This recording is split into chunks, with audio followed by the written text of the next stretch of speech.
Hello, this is Natural Fitness Lifestyle. Now, those might seem impressive, but beneath that lies the muscles which are the most important in your the strength capability and the function of your muscles, of your body. These are called the intrinsic core stabilizers. Basically, it's a fancy word for the muscles that connect to vital joints such as the hips, the spine, and the pelvis. Hold it in the proper position while allowing those joints to move through those joints being the spine and the hips to move through their full range of motion. The core muscles, the intrinsic stabilizers, support the spine and the pelvis while it's engaging in movements in three different planes of motion. These are called the front and back sagittal plane, or side-to-side movements as if you were stepping side to side. This is called frontal plane. Or transverse plane, such as if you were twisting your torso. And on that subject, never twist from the waist, because that will injure the lumbar disc. It will injure the facet joints in the lumbar. Therefore, it is not safe to twist from the waist. Much safer to twist from the torso. So why am I speaking and discussing this? Is because these are all aspects of functional training. And functional training in and of itself, really doesn't say much.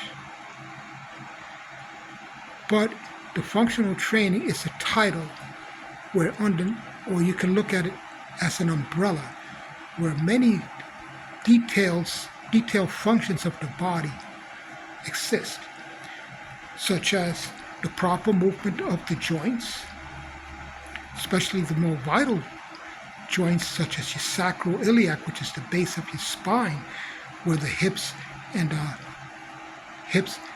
lower spine meet.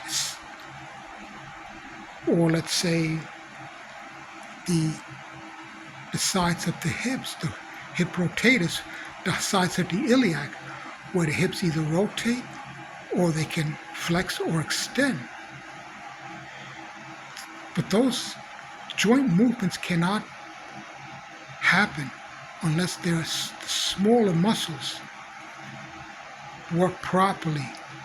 If those smaller muscles around your hips and lower back do not work properly, then those joints cannot perform the movements properly.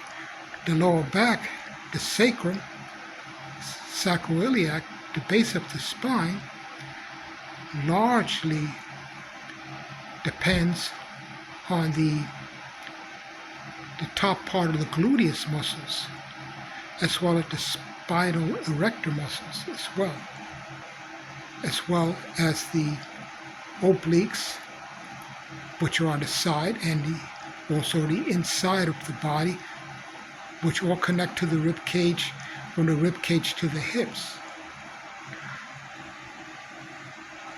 But those muscles move slowly. You will see a lot of exercises demonstrated where they're explosive movements. But before you can perform explosive movements, you have to master the movements at the smaller joints, such as the tailbone, right?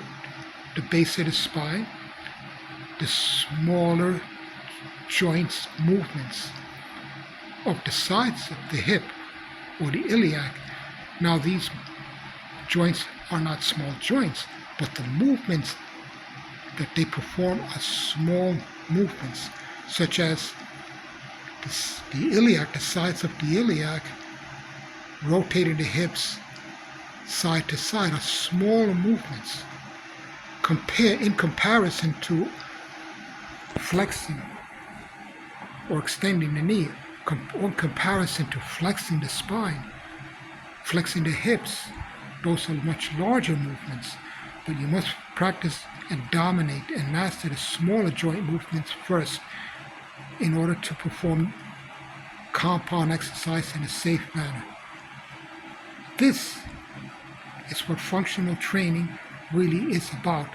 Functional training in itself is just a general term, but the aspects of moving the body properly and positioning it properly, as well as training all the systems of the body, whether it's the muscles, the nerves, the motor control, which is basically the central nervous system.